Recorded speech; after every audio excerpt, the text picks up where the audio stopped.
Bonjour. Alors, dans cet exercice, on a une fonction f qui est continue et strictement croissante sur un intervalle AB. Le fait qu'elle soit strictement croissante et continue, ça implique qu'elle admet une fonction réciproque qu'on note f-1. Donc là, on nous demande de montrer cette égalité. Donc on va montrer que la fonction qui est là, je vais noter un grand f de t, cette fonction, est égale à la fonction qui est là que je vais noter grand G de t.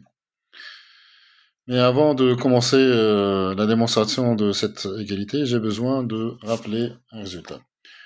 Donc, je vais rappeler le résultat suivant. Il dit que, étant donné une fonction petit g continue, donc soit g, une fonction continue,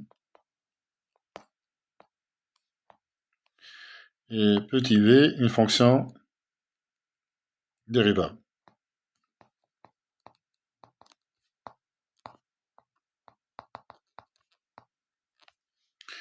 Si pour tout t, j'intègre entre a étant un réel, et v de t, la fonction g.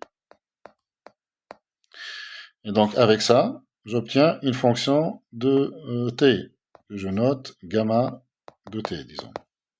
Donc gamma de t, c'est la fonction qui est définie comme étant égale l'intégrale entre a et v de t de g de i. Eh bien, le résultat, c'est que gamma est dérivable, et gamma prime de t, la dérivée de gamma en t, c'est g de v de t fois v prime de t.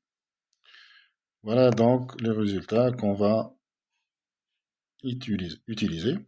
Donc, c'est g de la borne, g de v de t, fois la dérivée de la borne. Revenons maintenant donc à notre exercice. Donc, f de t, je vais rappeler ce que c'est que f de t. Donc, f de t, c'est l'intégrale entre a et t de f de u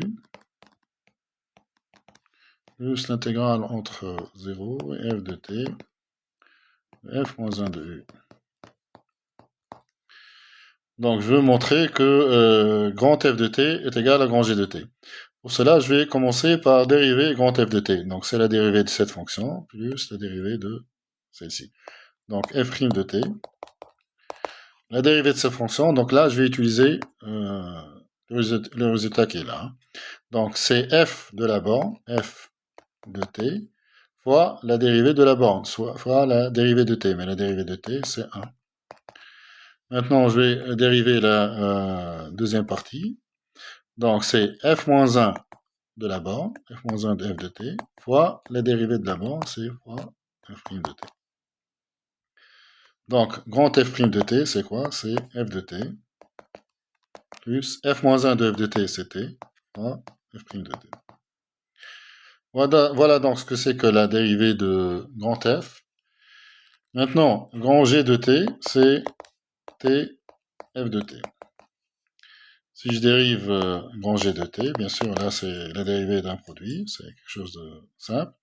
C'est la dérivée de t, c'est-à-dire 1 fois f de t, plus t fois la dérivée de f de t, fois f' de t. Donc, on trouve que g' de t, c'est égal à f' de t.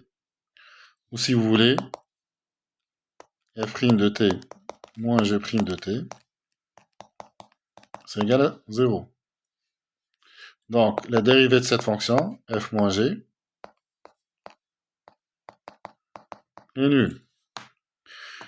F moins g, c'est une donc, fonction qui est définie sur l'intervalle AB de dérivée nulle. Une fonction et de dérivée nulle, ça implique qu'elle est constante.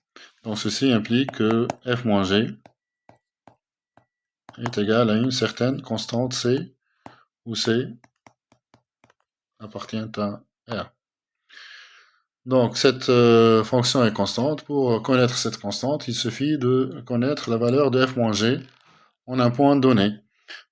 Et ce point-là, ça va être le point A. Donc si je fais f moins g de A, c'est grand F de A, point grand G de A. Mais grand F de A, c'est quoi? C'est l'intégrale entre A et A, le F de U, ça c'est évidemment nul, plus l'intégrale entre 0 et F de A, mais F de A c'est 0, F moins 1 de U, ça aussi c'est égal à 0, moins grand G de A, c'est-à-dire A fois F de A, et ça aussi c'est égal à 0. Donc ça c'est nul, ça c'est nul, ça c'est nul. Donc on trouve que F moins G de A, c'est égal à 0. Mais ça, c'est la constante en question. Donc C, c'est égal à 0. Ainsi, F de t est égal à G de t, et ce, quel que soit t dans l'intervalle AB. Voilà donc pour cet exercice. J'espère qu'il vous sera utile. N'oubliez pas, s'il vous plaît, de liker cette vidéo et de vous abonner à notre chaîne. À bientôt.